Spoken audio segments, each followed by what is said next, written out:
sampaikan apa adanya. Saya mendengar dan melihat. Jadi begini, untuk menjaga kesehatan masing-masing pihak ya, karena dari pagi kami pun berjuang untuk selalu melayani.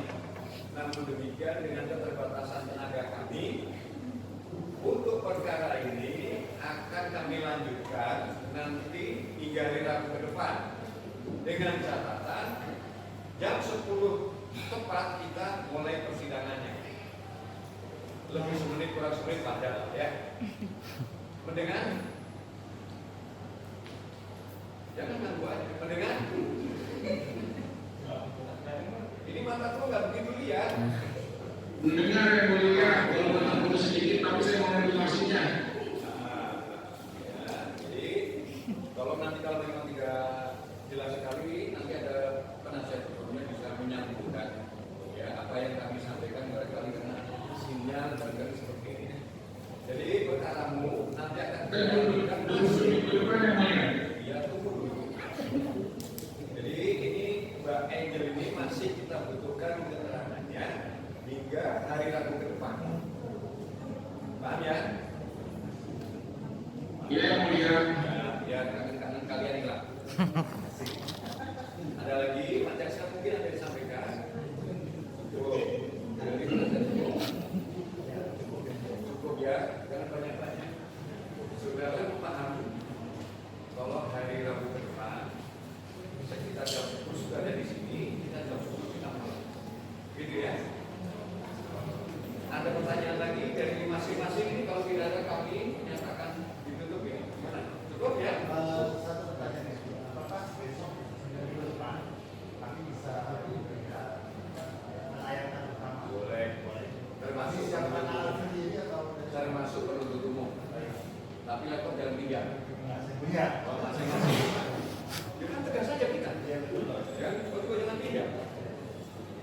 Kalau bisa kita. Iya. Baik ya, nanti kamu itu tahu sendiri. Cukup ya, kita ditunda hingga hari Rabu. Terima kasih Bu Ibu ya. Itu siapa ini? Nah.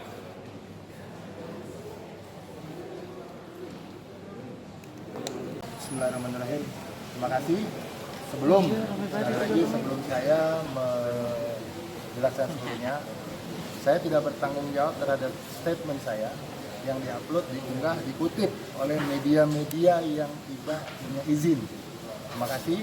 Saya hanya bertanggung jawab terkait media-media yang semua punya izin sekarang mengutip. Yang di luar daripada itu tidak tanggung jawab kami. Baik ya? Deal? Oke, baik. Terima kasih. Apa pertanyaannya? Oke, gimana persidangan hari ini, Bang? Lega nggak? Oke, baik. Terima kasih buat teman-teman. Alhamdulillah kita hari ini sudah masuk kepada tahapan pemeriksaan saksi pelapor, kemudian atau saksi korban. Dihadirkan 2 orang, yakni Angel Elga dengan saudara Vicky Alman. Kedua-dua saksi sudah disumpah berdasarkan agama dan kepercayaan masing-masing. Artinya, apa yang menjadi statement dan menjadi pernyataan di dalam persidangan menjadi satu kesatuan daripada kesaksian atau pernyataan yang memang tidak terbantahkan. Nah, yang kedua, ada konsekuensi hukum. Ada konsekuensi hukum ketika kesaksian yang diberikan tidak bersesuaian dengan fakta yang sesungguhnya. Karena kenapa tadi sudah dijelaskan oleh hakim dan ditanyakan bahkan kepada Angel Elga, Angel, kamu sebagai mantan istri, apakah kan itu benar menerima benar-benar ingin disumpah berdasarkan agama. Ini artinya apa? Bahwa keterangan yang diberikan Angel Elga sebagai saksi pelapor secara hukum sah, secara hukum punya konsekuensi. Oleh karena itu kami tadi tanyakan terkait fakta-fakta persidangan yang terjadi sesungguhnya seperti apa. Kami hanya baru saja membahas satu kronologis yang ingin kami dapatkan secara utuh. Karena di dalam BAP yang dijelaskan itu tidak mendetail. di dalam BAP tidak mendetail, dan bahkan di dalam BAP dengan yang ada di kesaksian secara langsung itu tidak bersesuaian. Makanya kami gali lebih dalam sesungguhnya yang di BAP atau yang memang diceritakan yang sebenarnya. Terkadang yang bersangkutan bicara BAP, terkadang berbicara yang ini yang sesungguhnya. Nah, ini yang menjadi kami katakan kami menjadi bingung sebenarnya. Apakah kami belum memberikan bukti ya, karena kami memiliki satu bukti dari teman-teman media, tentunya ada 2 bahkan 3 pernyataan yang berbeda daripada saudara pelapor atau saudara saksi Angel Elga terkait permasalahan bagaimana kejadian sesungguhnya. Apakah didorong ataukah memang Vicky Prasetyo sebagai terdakwa memang menemukan kondisinya itu memang sudah di dalam kamar. Itu yang mau kita tahu. Nah, ternyata di dalam dakwaan jaksa jelas berada di dalam kamar. Tidak ada dorong-mendorong, tidak ada ribut-ribut, tidak ada yang namanya berdebat, tidak ada. Di BAP pun tidak ada. Di dalam dakwaan jaksa pun tidak ada. Tapi hari ini entah bagaimana ceritanya diadakanlah dalam keterangannya si Angel. Nah, ini makanya kami dalami. Gitu loh, faktanya seperti apa belum sampai ke sana. Tadi memang kondisinya juga sudah terlalu sore. Dan kami memiliki satu keyakinan bahwa kami. Saya berharap saudara Angel Elga sebagai saksi pelapor bahwa konsekuensi pernyataan Anda di dalam media hari ini maupun yang kemarin memiliki konsekuensi hukum. Apa yang Anda ucapkan tidak bersesuaian dengan fakta, itu merupakan fitnah. Hari ini Vicky dituduh fitnah. Bukan berarti barang tentu tidak ketika ternyata pernyataan-pernyataan yang dilontarkan antara yang di luar persidangan dengan yang di dalam persidangan tidak bersesuaian, maka kecenderungan akan menimbulkan fitnah. Oleh karena itu konsekuensi hukum, dugaan-dugaan tindak pidana itu ada. Tidak hanya dilakukan tanda kutip oleh Vicky atas tuduhan itu, tentunya juga Angel Elga berpotensi akan terjerat dengan dugaan tindak pidana pencemaran nama baik atau fitnah, bahkan memberikan kesaksian palsu di bawah sumpah. Ini bisa menjadi konsekuensi seperti itu. Oleh karena itu kami hanya meminta buka saja sesungguhnya seperti apa.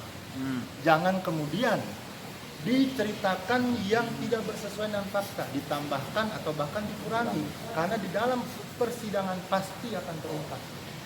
Ketika kita, siapapun itu, mendesain sebuah cerita di dalam persidangan, hakul yakin pasti akan terungkap kebenarannya. Apakah cerita itu bohong, atau apakah cerita itu ditambahkan, atau bahkan cerita itu dikurangi. Oke Bang, dari pernyataan tadi Abang intinya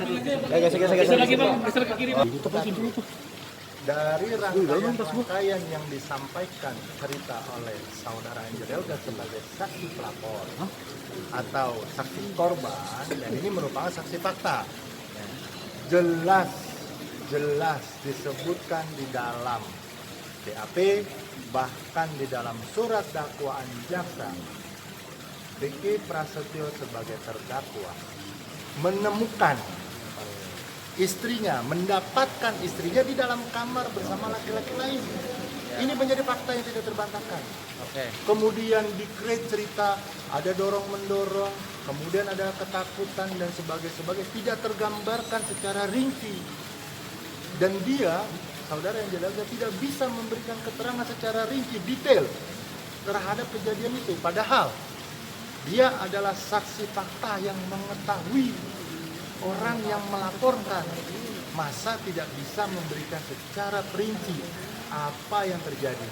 Padahal sebelumnya di beberapa tayangan televisi jelas-jelas secara detail dia menggunakan gesturnya secara kronologis, dia menceritakan A dan B dan C. Kenapa di dalam persidangan tidak bisa? Kenapa? Kita tanya kembali kepada saudara Angel, apakah itu menjadi kenyataan, fakta, realita, ataukah memang yang dilupakan atau yang ditambahkan atau yang dikurangi.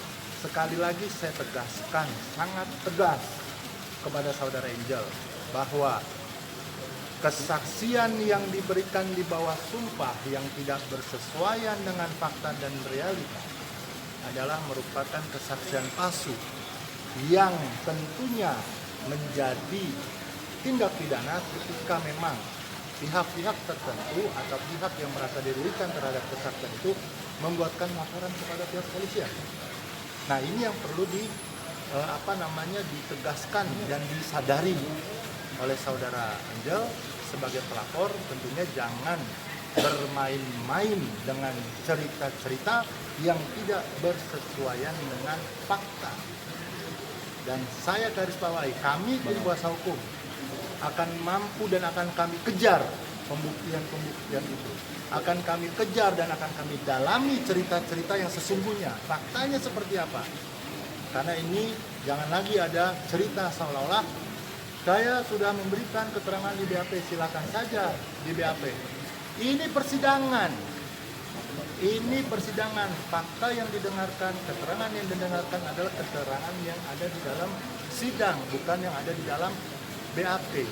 Nah, kami pun melihat bahwa klien kami dijerat dengan 2 alat bukti saja.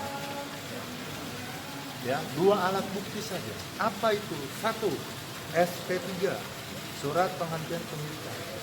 Terkait laporan Kiki Prasetyo terkait perzinahan yang sudah dihentikan pihak penyidik. Yang kedua adalah tayangan dari 2 televisi atau 2 program, yakni ada Insert dan Silet. Nah, inilah cuma 2 ini saja. Sedangkan jelas bahwa bukan klien kami yang membuat akun itu, kemudian tayangan itu, program itu bukan punya klien kami, tapi punya stasiun TV. Tadi ditanyakan, apakah tidak bisa, haruskah setiap wartawan meminta izin terlebih dahulu untuk menayangkan atau tidak menayangkan? Sejak kapan wartawan mampu diintervensi oleh pihak-pihak tertentu? Wartawan, media, baik infotainment ataupun non-infotainment, mereka punya landasan hukum. Ada undang-undang yang melindungi mereka untuk menayangkan. Mereka punya hak dan mereka tidak bisa diintervensi oleh siapapun ketika yang ditemui berita itu adalah menjadi fakta, bukan rekayasa. Ketika memang ternyata media melakukan nge-shoot gambar, pengambilan gambar, dan memang faktanya ada di kamar. Artinya apa? Itu menjadi fakta. Ketika menjadi fakta, ada berita di sana yang bisa diberitakan secara informasi, maka hak daripada wartawan maupun stasiun TV untuk menayangkan. Tidak harus meminta izin seorang Angel Helga atau seorang Vicky Prasetyo. Vicky Prasetyo juga tidak bisa yang namanya melarang untuk tidak tayang. Tidak boleh, kenapa? Melanggar undang-undang pers, undang-undang penyiaran, kebebasan pers tentunya. Begitu, teman-teman. Benar nggak? Nah, jadi jangan lupa subscribe ya.